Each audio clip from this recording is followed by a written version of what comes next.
Estás escuchando Mentes Covalentes, tu podcast de química y neurociencias, con Hugo Quintela y Clara García.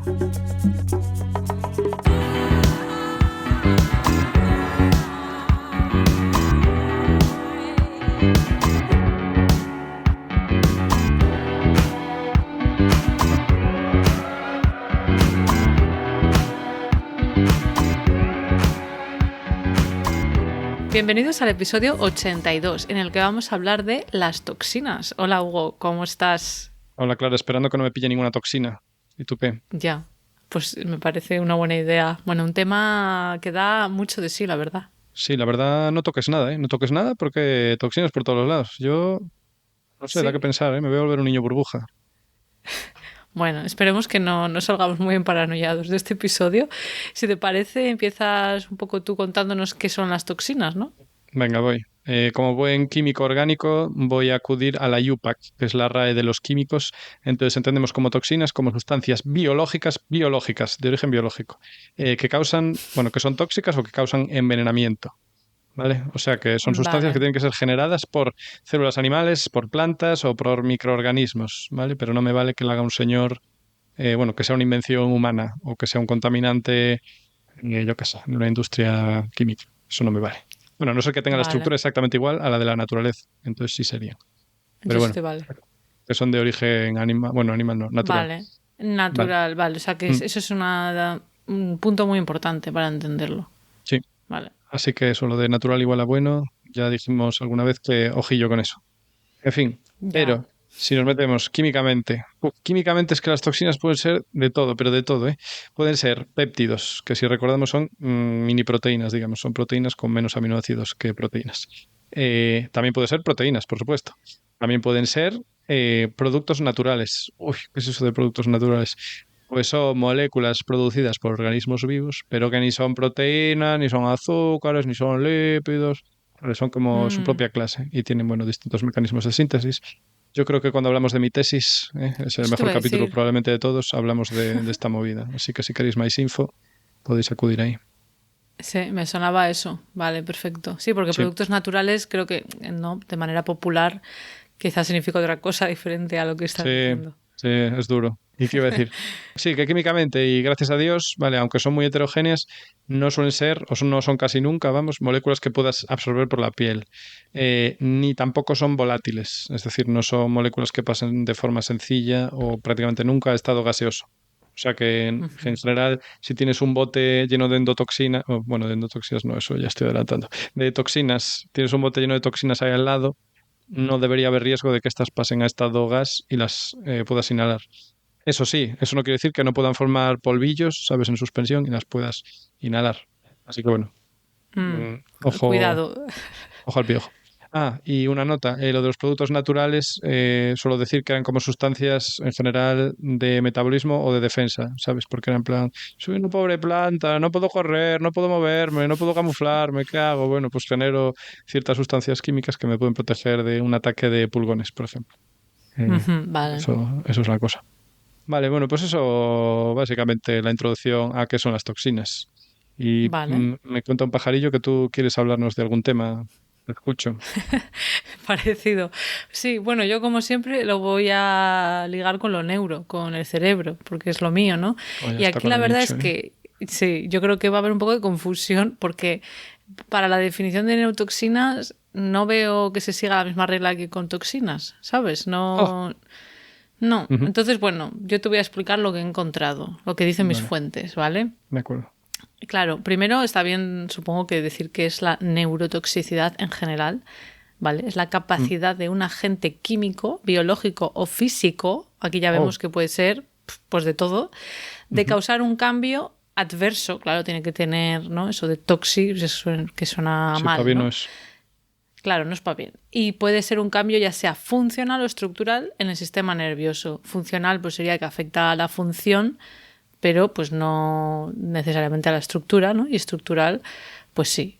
Bueno, supongo que más o menos se entiende, ¿no? O Sí, sea, que puede te que haber, desordena o... imagínate, sí, puede haber, imagínate una muerte neuronal, eso sería ya estructural porque estás perdiendo sustancia gris, pero funcional podría ser pues una alteración en los aminoácidos, por ejemplo, ¿no? Vale. ¿Vale? Ujú. A eso nos referimos. Entonces, en mentes covalentes, en realidad, ya hemos hablado anteriormente de cosas que pueden producir neurotoxicidad, ¿vale? No sé si tú eres consciente, Hugo. Sí, claro. Pero, sí. Capítulo 38. Has dicho al azar, ¿no? Sí, por supuesto. Por tu cara.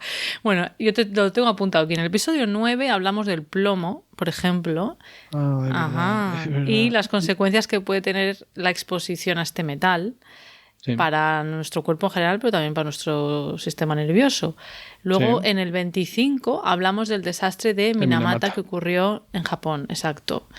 Que esto fue a finales de los 50 y fue por envenenamiento de mercurio.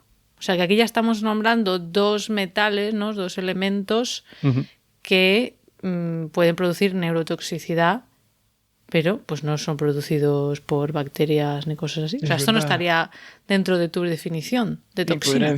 Qué incoherencia. Pues no, la verdad que no. Pero sería una neurotoxina, pese a ello. Sí, por lo que he visto, claro, a lo mejor luego hay un debate aquí que no lo he encontrado entre científicos, pero parece ser que al menos los biólogos sí que lo llaman neurotoxina. Y la definición que he encontrado, que habrá varias, es que las neurotoxinas son compuestos que son tóxicos o potencialmente tóxicos para el sistema nervioso. Ya no dicen nada de su origen. A ver, suena coherente también, claro. Sí, pero no, ¿sabes? Porque luego parece que neurotoxina es un tipo de toxina, pero si luego engloba cosas que no engloba las toxinas, pues bueno, es un poco lío. Y se suele hablar de neurotoxicidad ambiental, ya en concreto, para referirse a la causada por cualquier factor externo. Claro, porque puede haber otras cosas que sean neurotóxicas que a lo mejor pues ocurren de otra manera que no se da debido a un factor externo. Un factor interno, entonces, tu propio... Bueno, imagínate una enfermedad neurodegenerativa y una proteína que está causando neurotoxicidad, o por ejemplo el glutamato en grandes cantidades, que es un aminoácido. Si se produce en mucha cantidad también puede ser neurotóxico. Pero, pues eso, si es un factor externo, se suele hablar eso de neurotoxicidad ambiental, ya sean alimentos, radiación, por ejemplo, que hablamos en su día de ¿cuál era? Del radón, era, ¿no? Sí. Buah, la verdad que te sabes bien nuestra, ¿cómo se dice? Sí. Audiografía.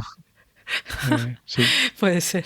También puede ser fármacos o una exposición a sustancias, pues por ejemplo, debido a nuestro trabajo, ¿no?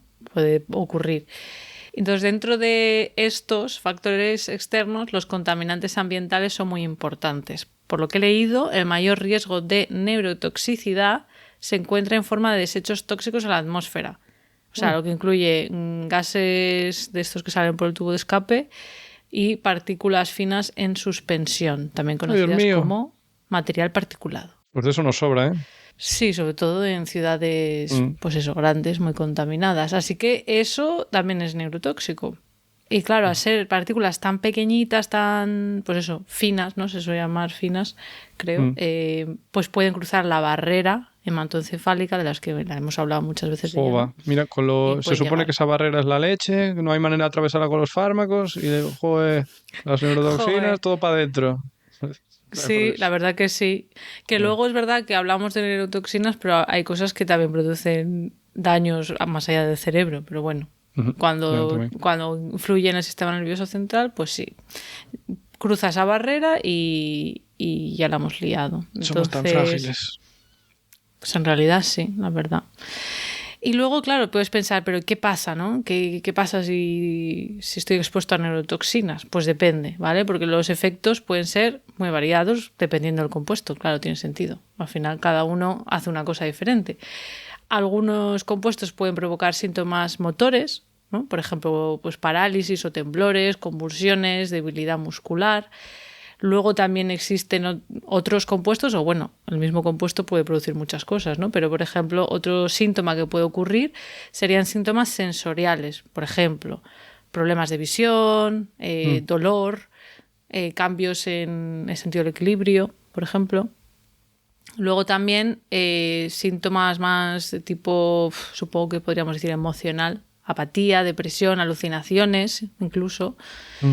O problemas de sueño, ¿sabes? Todo eso también puede ser producido por compuestos, ¿no? Que producen neurotoxicidad, así que ya vemos que es muy variado. Y luego ya, por otro lado, la neurotoxicidad puede ocurrir en cualquier momento de la vida, desde la gestación hasta, bueno, pues con la etapa adulta, etcétera. Pero pues siempre si el sistema nervioso está todavía desarrollándose, los efectos, claro, pueden durar toda la vida en ocasiones, ¿no? Porque pues es más frágil, más vulnerable ese sistema nervioso central. Así que esa sería un poco la explicación de qué son las neurotoxinas. Luego seguiré, pero te devuelvo la palabra. Menudo tema agradable. Ya, la verdad es que... Sí, Venga, la verdad pues es que nada. es durillo, ¿eh? Sigo yo con cosas agradables. Breve historia de las toxinas. Entonces, historia de las toxinas, ¿qué nos importa? Pues cómo la usó el ser humano, porque el resto nos da igual. Entonces, obviamente, ¿para qué se habrán usado en la historia de la humanidad las toxinas? Matar, ¿para qué se iba a usar? Para envenenar a la gente. Entonces, sabemos que desde hace miles de años los humanos prehistóricos usaban venenos como el curare, que se sigue usando por tribus hoy en día, para impregnar puntas afiladas de dados y flechas, para cazar bichos e incluso también para el arte de la guerra. Bueno, lo de arte, en fin. No sé quién se inventó esa expresión, nunca lo había pensado. Ya. La cuestión que este veneno, que está basado en las plantas del género Strychnus, pues causa muerte por interrupción de la respiración, pero no envenena la carne. O sea, te lo puedes matar, pero luego te lo comes y no pasa nada. Y entonces, pues es bastante cundida, la verdad. Y eso, uno de los responsables de este efecto es precisamente la estricnina, que igual le suena a alguien. Es una molécula, un alcaloide bastante famoso y del que hay bastantes síntesis orgánicas hermosas. Y nada, y después también en África, pues también, por ejemplo, hay conocimiento de que se utilizan plantas del género Strophanthus, bueno, que es una planta oriunda de África. Yo qué sé, estuve mirando pero no encontré un nombre común. Y nada, también desde hace miles de años para matar no comidas, sino también enemigos humanos, entiendo. Y después, si ya vamos avanzando un poco en el tiempo, en Egipto hay un papiro del 1550 a.C. en el que se recogen diversos compuestos tóxicos naturales, ergo que contiene toxinas, y creo que recetas de cómo, o por lo menos de dónde sale. Y en la África también de la época, pues se sabe que se utilizaban las habas de calabar, que las conocemos todos, supongo, las habas de calabar, para envenenar a Peñita. Pero esto que yo sepa comiendo. Pero bueno, quizá también se hace algo con puntas de flechas o cosas así. Eh, Después tenemos la famosa muerte de Sócrates, creo que todos la tenemos en mente, qué drama, que bueno, condenado a muerte por envenenamiento con cicuta, que también pues es una contiene toxinas de origen vegetal, y esto fue pues sobre el 400 a.C.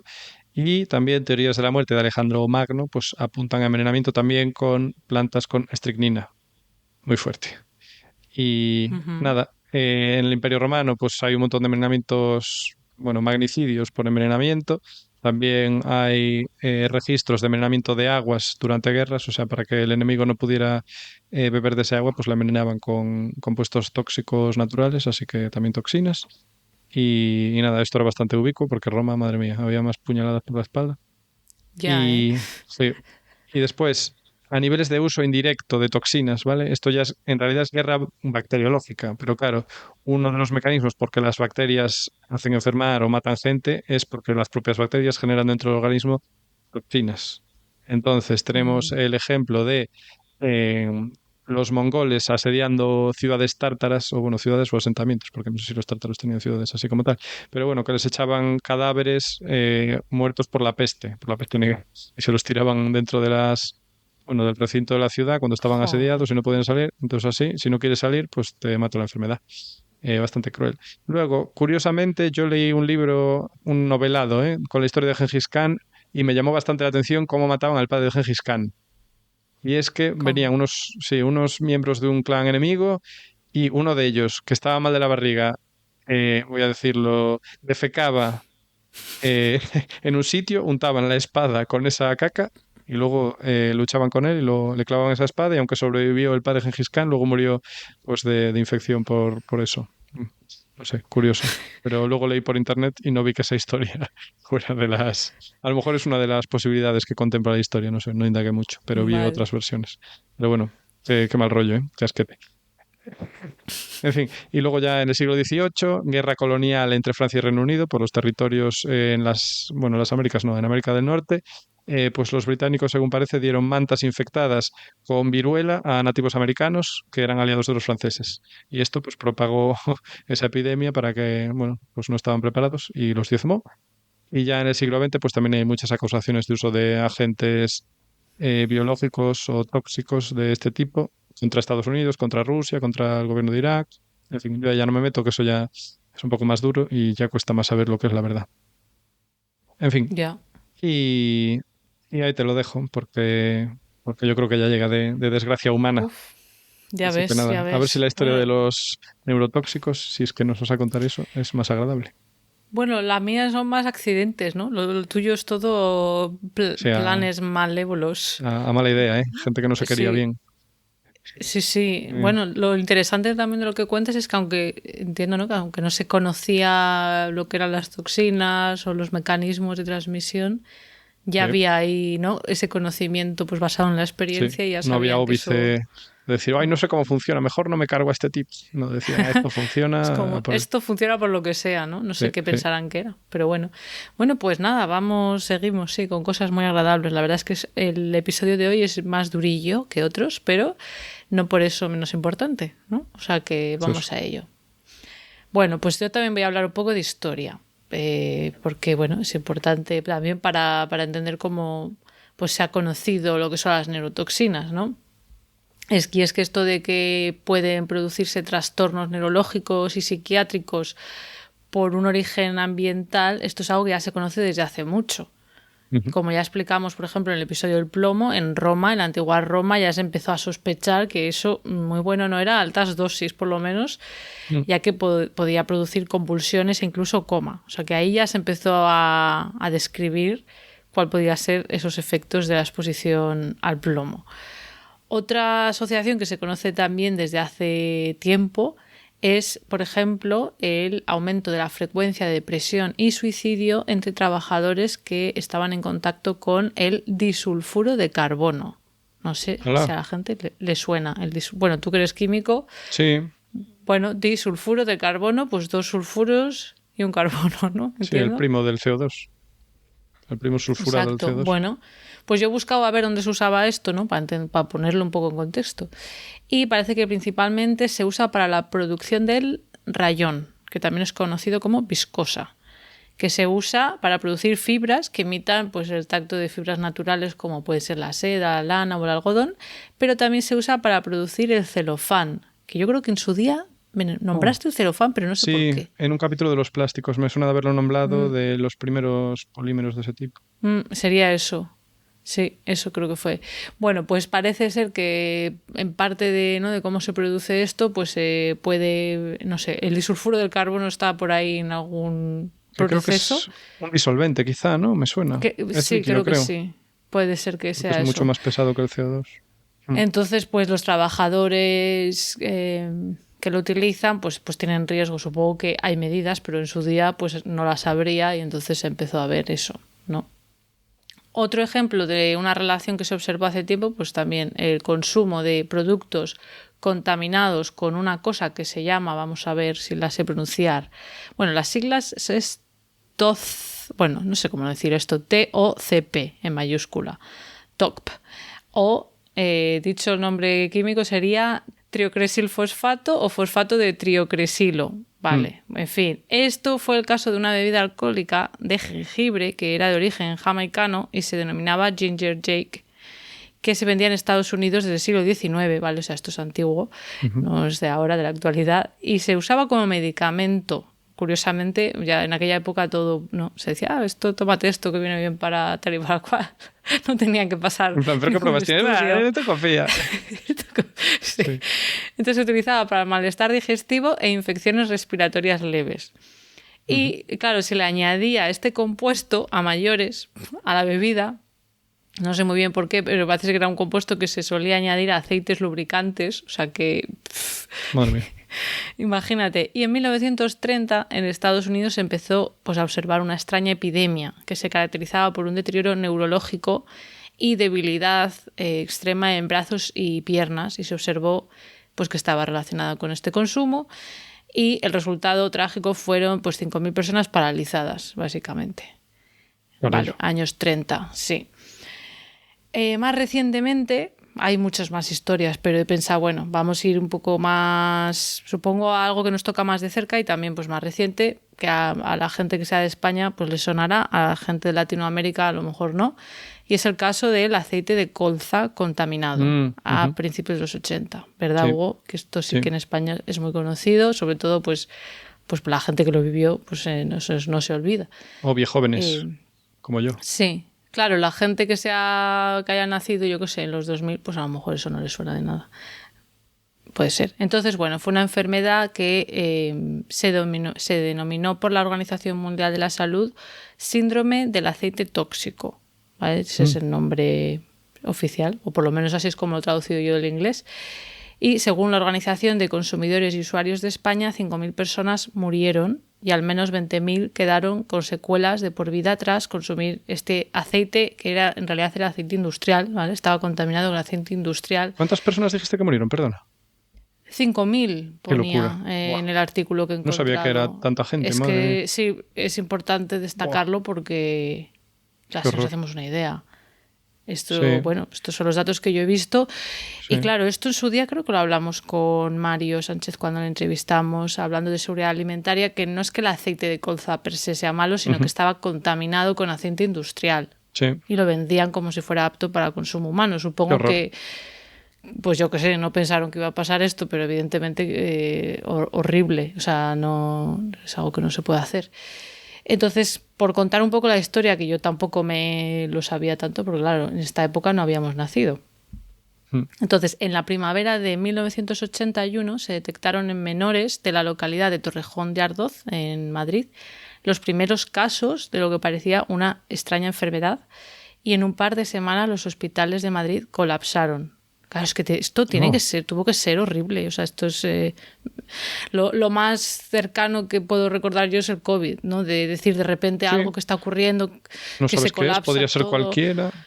Sí. Bueno, entonces los primeros síntomas eran respiratorios, pero luego pues también dolor de cabeza, fatiga crónica, dolor generalizado, y uno de los síntomas más frecuentes era una neuromiopatía severa. O sea, mio viene de músculo, entonces bueno, vemos lo de neuro, que tiene que ver también con pues la contracción de los músculos, son inervados por nervios, entonces bueno, esa es la parte, ¿no?, de neurotoxicidad.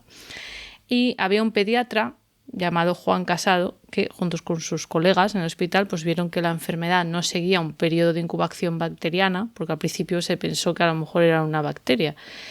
Entonces se vio que lo que hacía era afectar a personas cercanas, pero casi todas a la vez, ¿no? Entonces es una infección, ¿no? Una enfermedad infecciosa, Claro. suele haber un periodo de incubación, no ocurre todo a la vez, ya lo vimos con el COVID, ¿no? Que lo coges tú, a los 5 días lo coge tu hermano, tu madre o quien sea, y así. Bueno, pues en este caso era todo, pues la familia a la vez, supongo. Y después de analizar diferentes grupos, lugares de residencia, la dieta, etcétera, pues vieron que la causa era un aceite supuestamente de oliva que se vendía a bajo precio. Y de oliva, no de colza, perdona. Yo creo que, por lo que he leído, en el artículo, este en concreto era un artículo periodístico, ponía supuestamente de oliva. No sé si es que lo vendían como si fuera de oliva. Eso es lo que he leído, ¿eh? Pero tenía un 60% de aceite de colza desnaturalizado. Ah, vale.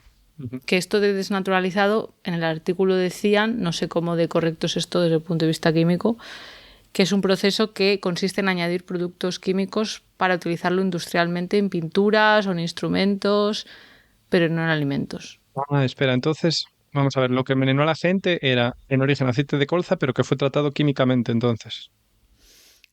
Por lo que entiendo. Sí, entiendo que es un tipo de aceite que se utiliza en industria. Vale, Entonces, porque yo no sabía muy bien el caso. Yo creí que habían directamente cogido, ¿sabes? Rollo de aceite de motor que era más barato y habían dicho, ponle ahí un 10% y ya está. O sea que en este caso debe ser que había un aceite de colza que se trataba químicamente y ese se usaba para industria, y el que no se trataba químicamente imagino que era el que era de consumo. Y ellos dijeron, este aunque esté tratado, tú ponlo para aquí, que no pasa nada. Me imagino. Bueno, habría que hacer aquí una indagación más en profundidad, pero eso es lo que he entendido. Entonces, bueno, este escándalo provocó un endurecimiento, gracias a Dios, de los estándares, bueno, gracias a la ciencia, de los estándares de control y seguridad en España, y también un mayor control de la importación masiva de este tipo de aceite desde Francia. Parece ser que se importa desde Francia. Entonces, bueno, pues otro desastre que nos muestra, bueno, la importancia de la seguridad alimentaria y, bueno, de la neurotoxicidad. Y de la estupidez y de la avaricia humana también. Pues sí, porque al final por abaratar costes es esto, ¿no? Entiendo. Claro. Entonces, bueno, podríamos hacer una lista enorme de desastres. Hay muchos más en muchos países del mundo, pero bueno, me voy a quedar aquí en cuanto a eso porque luego seguiré hablando de otro tema, pero que veremos que no siempre todo tiene que ver con procesos industriales y cosas así. Así que te devuelvo la palabra. Que los bichos también tienen la culpa, gracias, Clara. Y ahora vamos a ver quiénes son nuestras mejores amigas, las mejores amigas del ser humano. Pues las vuestras no sé, las mías las bacterias.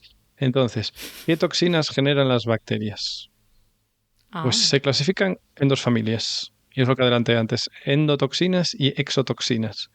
Hablemos de mis preferidas, que son las endotoxinas. Pues las endotoxinas forman parte de la pared celular de las bacterias gram negativas, que no sé si alguien se acuerda o estudió lo que eran las gram negativas, pero bueno, son unas bacterias que tienen pared celular y entonces no reaccionan o reaccionan levemente a un test o un ensayo, que provoca tinción de las que no tienen pared celular, básicamente. Entonces gram negativas porque no dan colores intensos por lo menos y gram positivas sí los dan. En fin, entonces estas moléculas pertenecen a esas paredes celulares y le dan integridad a la membrana y le ayudan a las bacterias a que interactúen con superficies. Entonces, bueno, en principio no son para molestarte a ti, se supone, son para que ellas puedan vivir. Pero bueno, igual no les viene mal tampoco cuando hacen invasiones de organismos.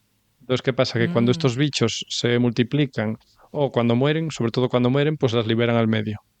Pues claro, uno se puede imaginar que igual no es a mala idea, igual es, ay, me morí, pues ahora, claro, me esparzo. O igual es, me estoy multiplicando, uy, se me escaparon unas cuantas.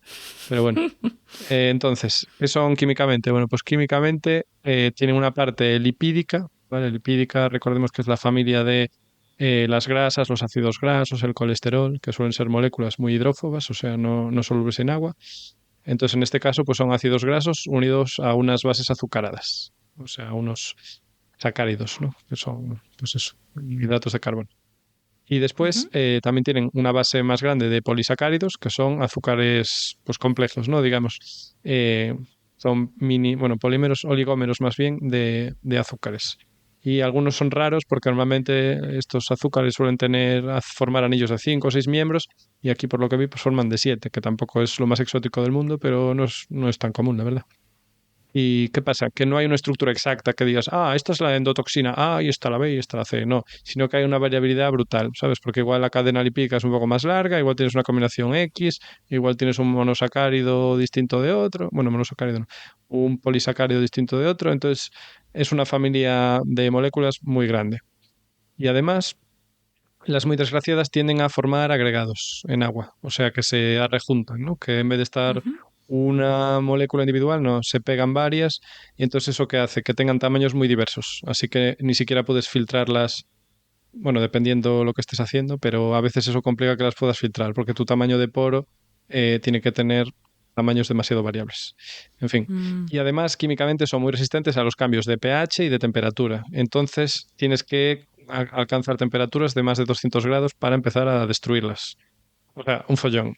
Entonces, cuando estemos comiendo, recuerda las lentejas, ¿no? En plan, pero no pasa nada, si las hiervo, pues ya está, mato todos los bichos y no pasa nada. Pues no, ¿no? Porque están en las bacterias generándote toxinas y, claro, pues con hervirlas no vas a destruir esas toxinas. ¿Qué quieres que las hagamos? bacterias. Bueno, lentejas? pues, hombre, no, las lentejas, vamos a ver, las puedes recalentar, pero no pienses que cualquier comida por calentarla ya estás seguro, ¿sabes? ¿Te refieres si la has dejado mucho tiempo fuera Sí, del por frigo? supuesto, por supuesto. Por ejemplo, vale. Correcto. Pensaba que las lentejas recién hechas, digo, Sí, no. No. Vale, Haces bien en pedirme explicaciones. Explica, por Explicaciones entender, de mis palabras. Bueno, yo no soy de seguridad alimentaria, sino he escuchado el capítulo que tenemos con Sefi Food, pero eso, cuando pensemos, no pasa nada, esto lleva 4 días fuera, lo caliente y ya está, bueno.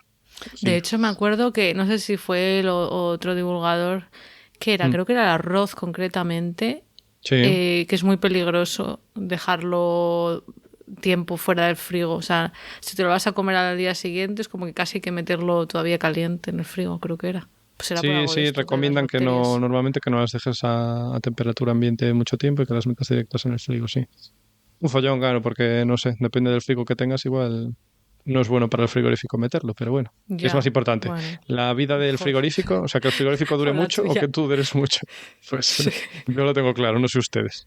Bueno, Y nada, luego dentro de las endotoxinas, lo que da respuesta, ¿no?, al organismo y lo que le fastidia al organismo es la liberación de ese lípido del que hablé, que se llama lípido A. ¿Vale? Dije que tenía varias partes. Bueno, pues esa parte lipídica es la que genera una respuesta inmune fuerte. ¿Y qué pasa?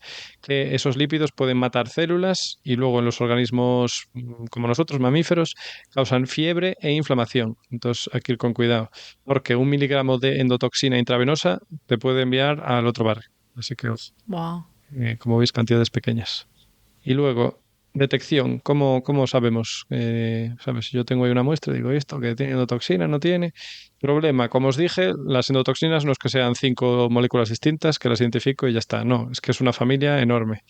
Entonces, nuestro método de detección es cutre, es muy cutre. Ahora está mejor que antes, pero es que antes era muy, muy cutre, porque hasta mediados, por lo menos, del siglo XX, el método para detectar si había toxinas era coger la sustancia y inyectársela a un conejo y ver si le pillaba la fiebre.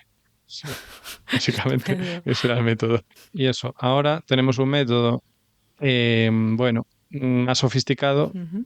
pero que algo cruel también es, ¿vale? Porque ahora se utiliza una solución que se saca del cangrejo herradura. No sé si te suena el cangrejo herradura. Ah, sí, Son esos sí, cangrejos tan sí. Bueno, extraños me que acuerdo. parecen trilobites, esos bichos también tan antiguos, Sí, me acuerdo de blindados. estudiarlo en la carrera. Sí, lo teníamos ahí en la vitrina Ah, uno. sí, qué guay. Pobriño. Sí, demuestra. Sí. Pues Ostras, ¿y se usa, qué has dicho de este, una sí, solución de este sí. cangrejo? ¿Qué pasa? Que su sangre coagula en contacto con las endotoxinas y también inicia una cascada enzimática. Esta cascada enzimática más algún tratamiento químico humano consigue unos cambios de color que luego se pueden medir y entonces así puedes calcular, medir cuantitativamente la concentración de endotoxinas. Entonces, ¿qué pasa? Que los pobres de estos cangrejitos, que por cierto son muy lindos hasta que les das la vuelta y ves la parte de abajo. Pero bueno, no quiere decir eso que haya que hacer lo que se les hace. Entonces lo que hacen es que se capturan, se sangran parcialmente, o sea, no se les mata, no se les desangra, pero les sacan sangre. Y luego los dejan recuperar un poco y los vuelven al medio natural. Entonces, claro, esto, dices tú, bueno, a ver, si hacen tanta falta, bueno, al menos no los matan. Pero ¿qué pasa? Que, claro, los devuelven, pero no están como estaban. Entonces, vi algunos estudios y uno en concreto dice Mm, que hay un aumento de la mortalidad de los cangrejos entre un 1 y un 10 y un 30%, perdón. Es decir, que mueren, después de mm, liberarlos, mueren antes de tiempo entre un 10 y un 30%. Pues claro, están flojillos y la vida salvaje no es ya. precisamente, pues eso, un patio de ponis. Entonces, bueno. Pero a ver, perdón que te interrumpa, es que no sé si lo estoy entendiendo. ¿Esto, quién lo Sí, usa? O sea, me ¿dónde parece se una usa? pregunta adecuada. Esto se usa en la industria farmacéutica cuando se generan productos Vale. inyectables. O sea, esto al menos, supongo que habrá más usos. Pero cuando se fabrican productos inyectables hay que comprobar que esos productos no tengan endotoxinas, porque como dije, 1 miligramo de endotoxina te mata. Entonces, claro, cuando se producen inyectables hay que tener mucho cuidado de que no se superen, bueno, determinados niveles para no perjudicar al paciente, porque además, normalmente cuando te inyectas cosas, muchas veces ya estás bastante flojo. Entonces, si te ponen... Vale, te iba a Mm, preguntar por qué exactamente en inyectable sino en una sí, pastilla. bueno, es Eh, probable que en pastillas también, mm, ¿eh? No te digo yo que no. Porque como dije, estas moléculas son muy resistentes y el ácido de tu estómago no creo que se las cargue. Pero bueno, si es intravenoso, pues peor. Porque ya te va, vamos, joder, supera todas las cortapisas del cuerpo. Pero bueno, ya, y mm, supongo que hay más probabilidad de contaminación en un medicamento sí, sí, inyectable, a lo porque mejor eso también. te va directo a lo tuyo, ¿no? Sin filtros. Entonces, bueno, tienes razón, seguramente también en pastillas. Pero bueno, estaba pensando, también depende del método de fabricación. Si es una fabricación que viene de producción biológica, es decir, que son bacterias, fermentos o células las que producen el medicamento, hay que tener más cuidado que si son moléculas producidas por síntesis química, ¿sabes? Porque tú sabes que eh, Claro, en tu reacción que se produce en un disolvente orgánico no van a proliferar bacterias. Sabes que la industria claro, claro. sintética pues no tiene un riesgo tan grande de proliferación de Vale, bacterias. pero Mm. ¿y cualquier toxina saldría como positivo en este Endotoxina, test con sangre de este sí, cangrejo? En cualquier sí, endotoxina. Vale, y vale, jo, pero es sí, curioso, ¿no? es muy extraño. Porque has dicho que hay muchos Sí, tipos.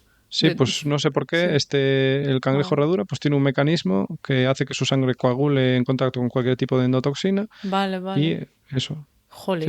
Sí, y nada. Pues a ver si se encuentra otra manera de Sí, según hacerlo, parece hay ¿eh? métodos que no requieren esto, pero son bastante cutres comparados con este. O sea, creo que no son tan fiables ni tan reproducibles. Entonces este por ahora pues parece que es el mejor método. Entonces ya ves, pasamos de Fu. conejos a cangrejos. Que por cierto, vi que no son cangrejos, que no son de la familia de los cangrejos, que son más cercanos a arañas y escorpiones que a Mm, cangrejos. Eso que os lleváis. sí, Y nada. muy bien. ¿Y quién las produce? Ya dijimos que las gram negativas, pero algunas famosas son la E. coli y la Escherichia se pronuncia. E. coli, que vive en nuestros... Escherichia, Escherichia, no sé. bueno. Nada, nos corregís si queréis, y si no, pues es cultura gratis. Que vive en nuestros intestinos, también la Helicobacter pylori, que también, pues, ¿cómo se dice? Bueno, Mm, también pace en esos lares. La Yersinia pestis, que es la de la peste negra, la clamidia, que también se pasa, pues eso, por peinar la coneja, escuché el otro día que dicen en Argentina. Bueno, por relaciones sexuales, etcétera. Y como las bacterias están en todos los lados, las endotoxinas pues también son bastante ubicuas, así que cuidado con lo que lamemos o con lo que nos inyectamos. En fin, buen mensaje. ¿Y por qué has dicho que son tus favoritas las endotoxinas comparado con las porque en mi trabajo me exotoxinas? relaciono con ellas un poco. Bueno, no me relaciono, pero Ah, controlamos una parte es, bueno, nuestro departamento no hace eso, pero si hay alguna contaminación por endotoxinas nos enteramos y tenemos que reaccionar, vamos.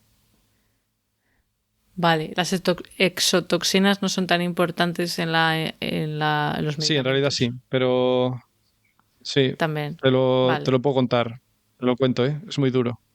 A diferencia de las Ah, uf. endotoxinas, las exotoxinas son de naturaleza proteica, o sea, son proteínas, o sea, que están basadas en aminoácidos. Y las producen tanto las gram negativas como las gram positivas, las bacterias. Entonces, ¿qué pasa? Que las exotoxinas, pues al igual que las endos, son una infinidad de sustancias. O sea, es una proteína con forma A, le cambio dos aminoácidos, sigue siendo una endotoxina, ¿sabes? O sea, una familia que tira infinito. Sí, las exo. Sí. Exotoxina. Entonces, ¿qué Vale. pasa? Que además estas no son en plan, ay, bueno, yo es que las produzco para mi pared bacteriana, yo no quería molestar. No, estas, estas ya van muchas veces a mala idea, ¿vale? Entonces se liberan muy comúnmente directamente al medio extracelular y son para molestar, o para invadir o para luchar contra el sistema inmune del bicho al que está infectando la bacteria. Entonces, a menudo son Mm, herramientas de invasión. Eso. Y vale. al ser de naturaleza proteica, pues son más fácilmente atacadas por el sistema inmune. O sea, hay anticuerpos que pueden las detectan, ¿sabes? Intentan rodearlas y neutralizarlas, pero algunas son tan potentes que no da tiempo. Bueno, no da tiempo, a ver, depende la carga bacteriana, por ejemplo, que le metas Ya. a un organismo. Mm, Entonces, lo bueno que tienen las exotoxinas, que al ser proteínas son mucho menos estables que las endotoxinas. Entonces se pueden destruir a altas temperaturas. O sea, a 100 grados un rato ya deberías cargarte, sí, ya a no está. ser que, bueno, igual hay alguna excepción. Pero luego, si vamos al tema de la detección, ya tenemos un problema. Y es que no hay ningún método que nos permita detectarlas de forma análoga a como se hacen las endotoxinas. Así que vamos ciegos, vamos ciegos. Pero bueno, no pasa nada. Vale. Por eso dices lo de que Sí, es es duro. duro, es duro. Porque digo, a ver cuál es Porque la entra la parte paranoia de, dura. ay Dios mío, ay Dios Vale. mío. Pero ¿qué pasa? Que claro, en cuanto a la Mm, producción farmacéutica, o sea, ¿de dónde salen las exotoxinas? De las bacterias. Entonces, si tú controlas que no tengas bacterias en tu proceso, entonces no van a poder mm, producir ninguna exotoxina que acabe en tu medicamento. Entonces, tampoco tenemos aquí que entrar en ujú. pánico. Claro, Así que estemos claro, claro. tranquilos. Y luego, si algún día encuentras alguna bacteria, luego puedes hacer un cálculo de, vale, me voy a poner en el peor caso del universo, ¿sabes? Si fuese la exotoxina más tóxica del mundo y viendo la cantidad de bacterias que tengo, ¿cuántas podría producir? Entonces se hacen unos cálculos y bueno, si esos cálculos están por debajo de los límites seguros, pues se dice, bueno, Ujú. pues es imposible que haya riesgo.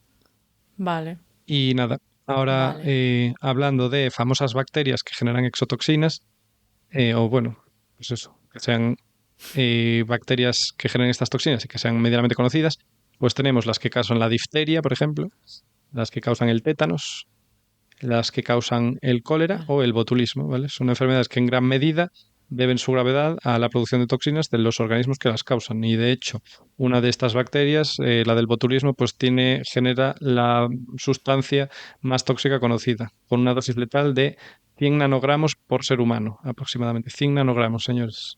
Eso no es nada. Wow. que ni lo ves, vamos, te ponen 100 nanogramos de algo ahí, ¿sabes? En una bandeja y no los ves, no los ves. O sea que nada, ojo, Claro. por eso no lamáis cosas así a lo loco. No la más. Y Ya, bueno, hay que tener medidas sí, de higiene. higiene es importante. Pero bueno, tampoco seamos paranoicos, pero con cuidado, eso no lamer babosas ni cosas así. Y nada, ya te devuelvo la palabra para que nos desasustes un poco. Wow. Jolines, vaya episodio, ¿eh? Pero bueno, está bien porque lo que tú nos has contado es lo que se hace, entiendo, en la industria farmacéutica para prevenir que cualquier medicamento nos produzca problemas Sí, por sí, y toxinas. hay mucho cuidado, Vale, hay mucho entonces ahí cuidado. está bien. Sí, Hombre, todo súper sí, sí, sí, estricto, ¿no? está bien. Luego ya la industria alimentaria, no sé, bueno, pues supongo que es de otra manera, no sé. Claro, tú nos has contado todo eso del cangrejo y esos test no se usan en la industria Ah, alimentaria, imagino. yo Lo ahí ya del no sé, lo que hace esa cangrejo. Ahí gente, eso ya, ya. ahí no sabemos. Bueno, la verdad es que no tengo ni idea cómo lo harán. Habrá que llamar otra vez a alguien del Ah, supongo sector que con ver que no haya para bacterias, preguntar. ¿sabes? Pues ya igual hacen los Claro, cálculos también. vale. Bueno, pues yo vengo a hablar también, pues un poco también de temas así de plantas, de hongos, porque claro, antes estaba hablando de muchas neurotoxinas que tenían que ver con procesos industriales y como tú has dicho, pues no hay que caer en la falacia de que lo natural es más Sí. sano, ¿vale? Porque hay veces Espero que lo aprendáis en este que capítulo. parece que es eso. Sí, muchas cosas naturales que son muy peligrosas. Entonces vamos a hablar ahora de neurotoxinas que podemos encontrar en plantas y hongos. Hay muchas. Yo me voy a centrar pues en las que me han parecido, bueno, las que me ha apetecido básicamente y me ha podido parecer a lo mejor pues que tenían una relación con España, Oh, para los que somos de España. a ver. Sí, vamos a Cañí, hablar, el España, primer ejemplo va a Cañí, ser España Olé.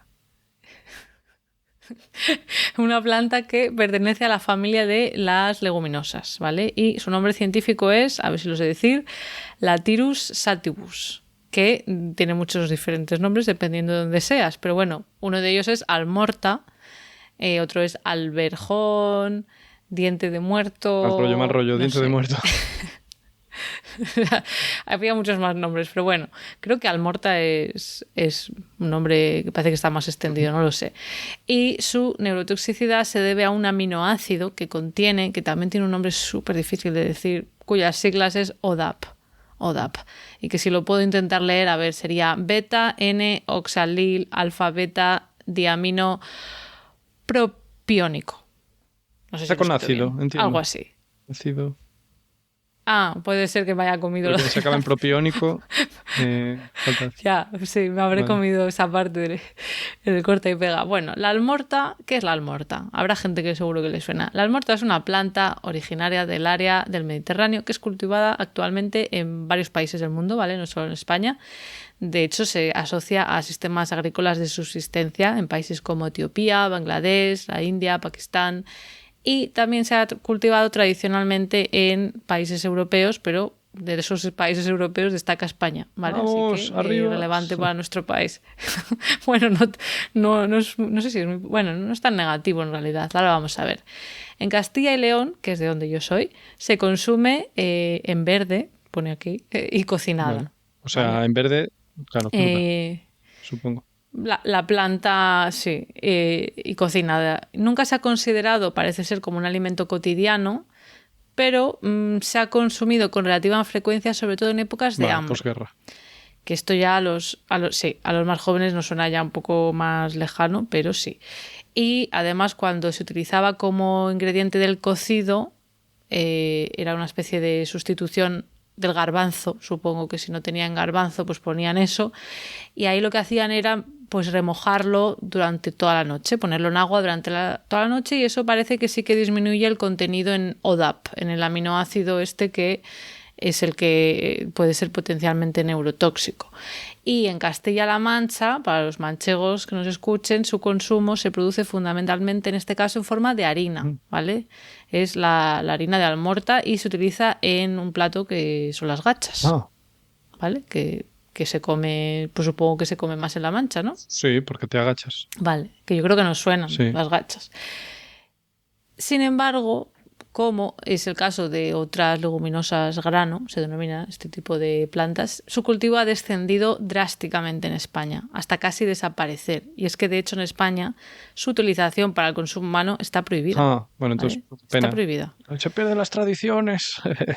Sí. Ya, lo que pasa que en este caso, claro, también tiene sentido que, bueno, ahora veremos, la restricción que hay ahora mismo en España se fundamenta en el hecho de que un consumo excesivo y exclusivo de almortas, o sea, tienes que comer muchas almortas, produce una enfermedad que se denomina latirismo, que no sé si a la gente le sonará, a mí no me sonaba, se hizo especialmente patente en España, como tú decías, en los años 40, durante la hambruna que sucedió a la guerra civil. Entonces, claro, en esos momentos no es que se comiera de vez en cuando, es que era la base de la dieta de muchas personas, diaria. ¿Vale? Entonces, por lo que he leído, había un estudio que entraba mucho en detalle que describía que se comía entre 2 comidas al día e incluso ser el único alimento ingerido. Entonces, bueno, si te alimentas a base de almortas... La pues patata eso no te lo hace, ¿ves? ¿Ves? Claro. El latirismo es una enfermedad que se caracteriza por una parálisis espástica, ¿vale? Espasmos irreversible de los miembros inferiores, irreversible. las piernas. Qué mal. Eso parece ser, sí. Entonces, bueno, en la actualidad, latirismo abarcaría 2 síndromes diferentes.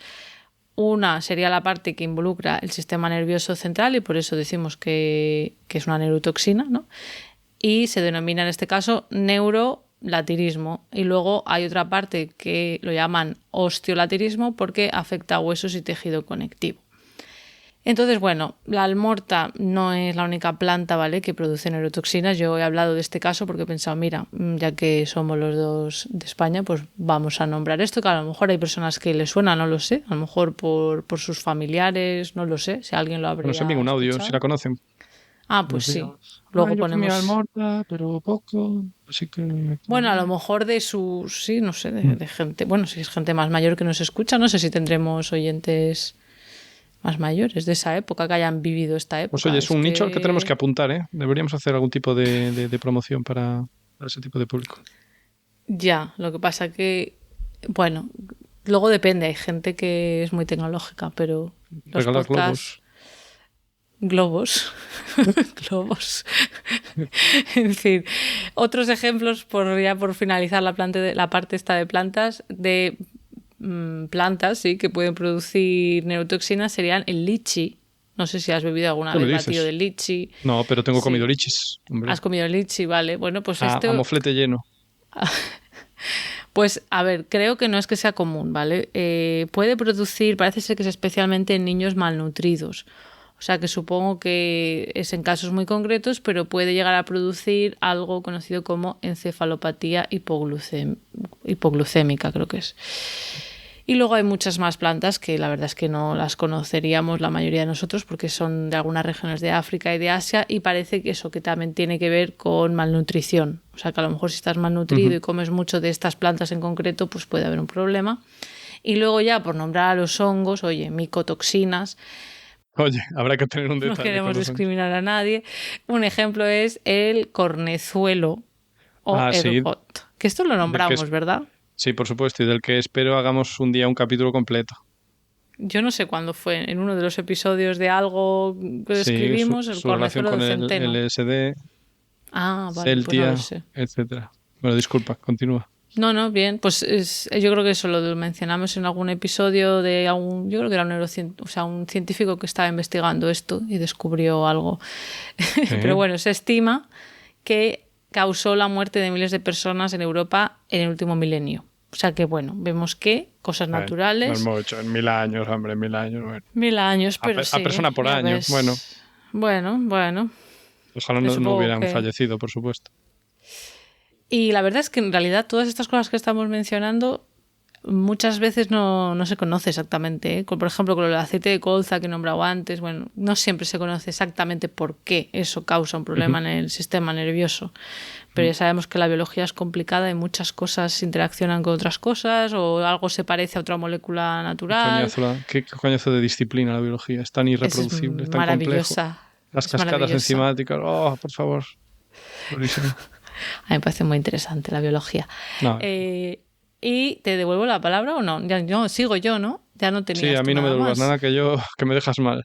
Y lo último que quería mencionar de manera muy sucinta es la posible relación con enfermedades neurodegenerativas relacionando con las neurotoxinas, ¿vale? O sea, las enfermedades neurodegenerativas en general tienen múltiples causas, no se conoce, aparte, por ejemplo, ¿no? Quitando la enfermedad de Huntington, de la que en su día ya hablamos, que hay un gen concreto que causa la enfermedad, pues son multifactoriales, ¿no? Pero sí que se ha propuesto que podría haber diferentes agentes ambientales que podrían aumentar el riesgo de, por ejemplo, de Alzheimer, de Parkinson y también de esclerosis lateral amiotrófica. Yo creo que es todavía pronto para decir, esto seguro, ¿no? Pero bueno, hay estudios que en el caso de Parkinson, por ejemplo, han visto una relación entre tener un mayor riesgo de esta enfermedad y la exposición a algunos pesticidas en concretos, herbicidas y al manganeso, por ejemplo. Y más cosas, ¿eh? Pero bueno, por mencionar. Quizás, por ejemplo, personas que sean agricultores, que hayan estado pues eso, muy en contacto con pesticidas o herbicidas, pues sí que se ha visto un mayor riesgo. Claro, siempre destaco lo del riesgo, no quiere decir sí o sí que si te hayas tenido una exposición vayas a tenerlo, pero puedes aumentar el riesgo. Y en el caso de Alzheimer hay cierta evidencia de que algunos factores de riesgos podrían ser la contaminación del aire, en concreto óxidos de nitrógeno y también el ozono, y la exposición también a otras cosas como el aluminio, el selenio, pesticidas. Así que bueno, es pronto para saber, pero pues esa relación, ¿no? Entre pues eso, ciertos productos y neurotoxicidad en este caso que lleva a una enfermedad neurodegenerativa, ¿no? Que ya sabemos que neurodegenerativa pues significa que se van muriendo las neuronas poco a poco. Así que ya ves qué episodio tan alegre nos ha quedado, ¿verdad? Bueno, pero lo importante es que tenemos un nuevo episodio en el haber. Y que es información muy interesante. Yo creo que sí. el siguiente habrá que compensar y hacer algo un poquito más, ¿no? Más alegre. Más divertido, más alegre, menos pues catastrófico. Bueno, no vimos en el país de lo piruleta, pero lo intentaremos, ¿de acuerdo? Bueno, hay que compensar. Está bien tener un poco de todo, ¿no? Vale. Pues a ver, igual podemos hablar de la vainillina. Tú sigues ahí con eso. Y eso no sé si tiene algo que ver con el cerebro o con el sistema nervioso, claro. Es que yo tengo que poner mi parte, Hugo. Bueno, tu parte podría ser el placer en general, porque es que la vainilla... El placer de la vainilla, vale. Bueno, pues si te parece, hasta aquí el episodio de hoy, Hugo, ¿sí? Sí, por favor. Vale, vamos a compartir el número de teléfono por si alguien quiere dejarnos, pues eso, mensajes de voz por WhatsApp, cortitos, contándonos vuestras experiencias. Sería +44 75 10 27 1772. Como siempre, la información con todas las referencias de todos estos artículos que nos leemos para prepararnos los guiones la encontraréis en la web de Podcastidae, que es la red de podcast a la que pertenecemos. La web es podcastidae.com y si queréis apoyarnos, pues como siempre, dadle al botón de suscribirse desde vuestro reproductor preferido si no lo habéis hecho ya, que ya va tocando, darle a me gusta, dejarnos comentarios y para estar al tanto de todas las novedades, pues nos podéis seguir en redes. En Twitter estamos como @cobalmentes y en Instagram y Facebook como Mentes Covalentes. Hasta la próxima. Hasta luego.